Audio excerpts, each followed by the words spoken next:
uMbalula unxusa ukuthi bubekezelelwe ubuholi njengoba kuzoguqulwa ngqongqoshe kanti imbiko ithi ukugula kukaMengameli iyona mbangela yokubambezeleka kwalolu hlelo.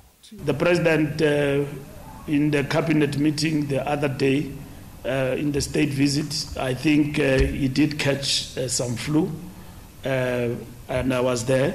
So in terms of what happens about it and how now that is linked to cabinet reshuffle, I don't know. There are creative people who are working amongst us, who are making up stories. When cabinet reshuffle has to happen, you will be informed. uMbalula bekhuluma ezithangamini zabezindaba ngesikhathi eveza izinqumo ezathathwa ngengqungquthela yama-55 eyayibanjwe yiqembu elibusayo ngozibandlela wanyakenye. That then put pressure, a little bit of pressure on the process so that we make the president make announcement, because the deputy president occupies a very important position in parliament, government business.